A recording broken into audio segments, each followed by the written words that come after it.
সংগঠনের শক্তির উৎস হলো জনগণের ঐক্য। এই সংগঠনই হলো শক্তির উৎস।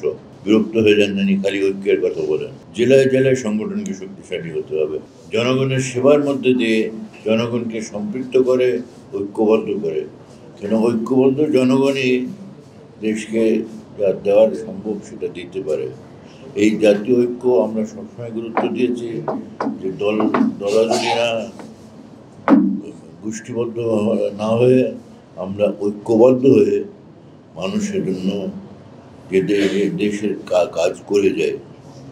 দেশের কাজ বলতে তো সেটা আমরা বুঝি দেশের মানুষকে নিয়ে দেশের মানুষ যেটা চায় সেটাকে সমাজে সব স্তরে করে যাওয়া।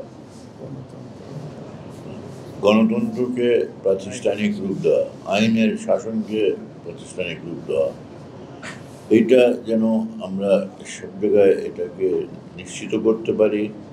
এই কাজ তরুণ সমাজে যারা ভালো যারা লোক সমাজে তাদেরকে আমরা এই সংগঠনে সম্পৃক্ত করি, সংগঠনকে শক্তিশালী করি। কোনো ব্যক্তি না, এটা কোনো ব্যক্তি অবদান না, এই অবদান আপনাদের সকলেরই। যারা সংগঠন করেন, শুধু কেন্দ্রতে না, জেলায় জেলায় সংগঠন করেন, সে আপনাদের এই সংগঠনের অবদান হলো যেটা আমরা দেশকে মানুষকে দিতে পারি এবং দিয়ে এসছি, এবং যেটা দিচ্ছি বলে আপনারা সবাই এখানেও আজকে ঘর ভর্তি চেয়ার দেওয়া যাচ্ছে না। তো সংগঠন হলো আমাদের, যেটা অভিজ্ঞতা থেকে আমরা বুঝি যে সংগঠনই হলো শক্তির উৎস।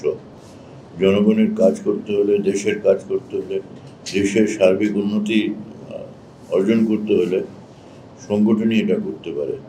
এবং সংগঠনের শক্তির উৎস হলো জনগণের ঐক্য।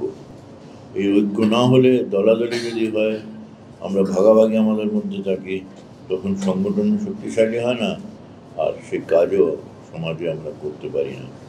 তাই বারবার আমরা এই ঐক্যের কথা বলি, আপনারা শুনে বোধহয় বিরক্ত হয়ে যান জানি খালি ঐক্যের কথা বলেন। এটা অভিজ্ঞতার আলোকে বলি, যখনই অনৈক্য হয় তখনই দেখা যায় যে সংগঠন দুর্বল হয়। সংগঠন দুর্বল হলে সমাজের কাজ হয় না, বিভিন্ন ধরনের সেখানে গাফলতি হয়।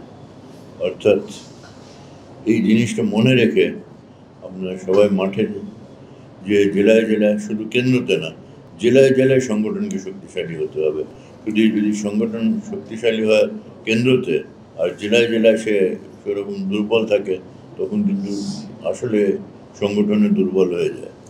অর্থাৎ সংগঠনকে যদি আমাদের কাজের মধ্যে রাখতে হয়, কাজ অর্জন করতে হয়, জনগণের কাজ আমরা করে যেতে চাই, তখন সংগঠনকে আমরা সেইভাবে শক্তিশালী করার জন্য জেলায় জেলায়ও সংগঠনকে ভালো লোকগুলোকে টেনে আনা, জাতীয় ঐক্য আমরা গড়ে তোলার জন্য সেটা করে যাব।